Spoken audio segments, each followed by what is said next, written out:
కూడా ఏ మనుష్యుడు కానీ, ఏ మానవుడు కానీ, ఏ స్త్రీ పురుషుడు కానీ చెప్పలేని మాట ప్రభు ఒక మాట అంటారు. ఏమంటారంటే, తండ్రి వీరేమి చేయుచున్నారో వీరెరుగరు. స్తోత్రుడా.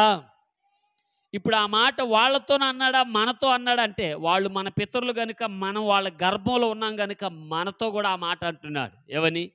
వీరేం చేస్తున్నారో గమనించి దేవుని సంగమా, తెలిసెన్నో తెలియకెన్నో చేసినటివన్నిటినీ దేవుడు క్షమించాడు.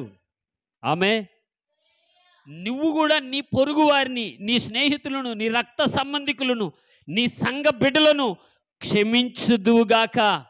అప్పుడే నువ్వు క్రైస్తవురాలు, క్రైస్తవుడు అవుతావు. చప్పట్లు కొడుతూ దేవునికి స్తోత్రం చెప్పగలరా? హల్లెలూయా. నువ్వు ఎప్పుడైతే క్షమాగుణం కలిగి ఉంటావో అప్పుడే మనం దేవుని సంఘం అవుతాం. ఎప్పుడు అవుతాం?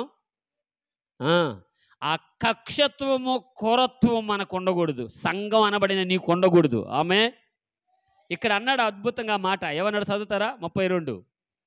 ఒకరి ఎడల ఒకడు దయ కలిగి కరుణ హృదయులై క్రీస్తునందు దేవుడు మిమ్మలను క్షమించిన ప్రకారము మీరును ఒకరినొకడు క్షమించండి. ఇది మొదటి మాట అంట. హల్లెలూయా. లోకా సువార్త 23 ఎంత చెప్పాడు? ఇది మొదటి మాట. ఏమంటున్నాడు? తండ్రి వీరేమి చేయుచున్నారో వీరెరుగరు, వీళ్ళని క్షమించండి. హల్లెలూయా.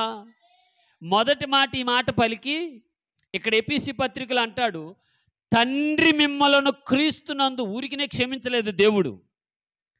ఏంటట? ఊరికినే క్షమించలేదు. క్రయం ఉన్నది అక్కడ. ఏమున్నది?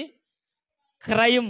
బైబిల్లో మనం చూస్తే దేవాలయంలో క్రయ విక్రయములు చేయువారి బల్లలు పడద్రోసును అని రాయబడి ఉంటుంది. ప్రభు క్రయ విక్రయం 2 రకాలు. క్రయం అనగా కాస్త ధనానికి, విక్రయం అనగా కాస్త అధికారానికి సూచనగా ఉంటే, ఈ క్రయ విక్రములను దేవాలయంలో నుంచి దేవుడు బయటికి పంపించును లేదా పడద్రోసి తీసివేసునని రాయబడి ఉంటుంది.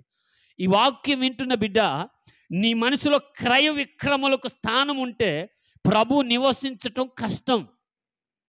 దీన్నే ఒప్పుకోలేని మనస్తత్వం అని కూడా చెప్పొచ్చు పర్యాయ పదంగా. హల్లెలూయా. దీన్నే దీన్ని మీకు అర్థమవుతాడు చెప్తారు. మేమే చెప్పాలా, వాళ్ళు వచ్చి చెప్పకూడదా? ఇది అది దాని అర్థం ఏంటట? మేమే ఫోన్ చేయాలా, మేమే ప్రార్థించాలా, మేమే ఉపవాసం ఉండాలా, వాళ్ళు చేయరా? దీనికి దేవుని ఆలయం అనే నీ మనస్సులో స్థానం ఉంటే దేవుడు దాన్ని పడద్రోస్తాడు.